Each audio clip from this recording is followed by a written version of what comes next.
Hier, j'ai enseigné quelque chose. Ce n'est pas l'homme et la femme qui ont demandé la bénédiction.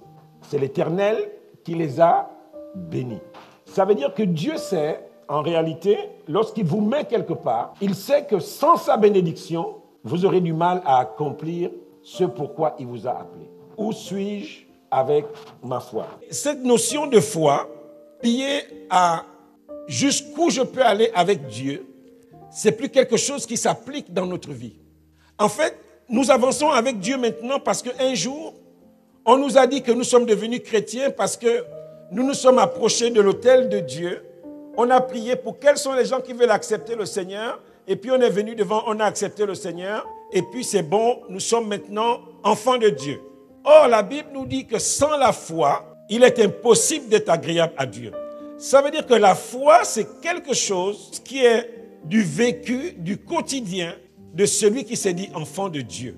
La foi, c'est quelque chose qui te met en mouvement parce qu'elle te donne un objectif. Elle te dit où tu dois aller. Ce n'est pas quelque chose d'acquis. J'ai eu la foi, je me suis converti et c'est terminé. C'est pour cela que la Bible nous dit que sans elle, il est impossible de plaire à Dieu. Pas d'être enfant de Dieu, mais il est impossible de plaire à Dieu.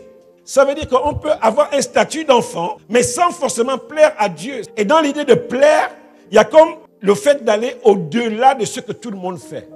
Ça veut dire que je peux avoir le statut d'enfant de Dieu, mais si ce n'est pas la foi qui me met en mouvement, on peut vivre une vie chrétienne vraiment, bon, là je vais à l'église parce que le dimanche, un chrétien ne reste pas à la maison.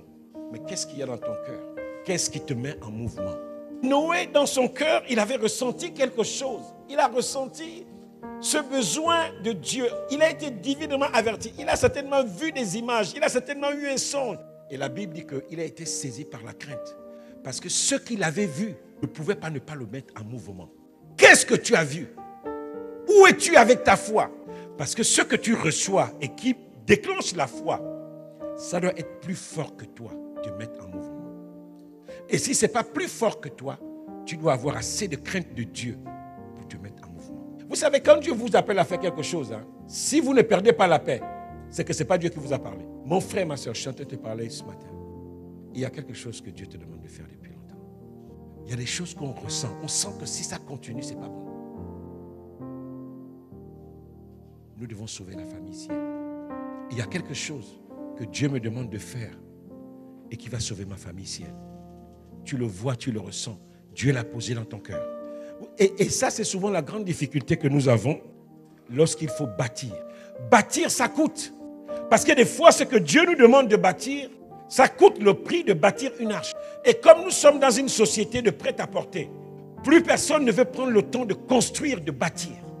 Tout rêve que Dieu met dans ton cœur, ça coûte quelque chose. Noé construit, il construit.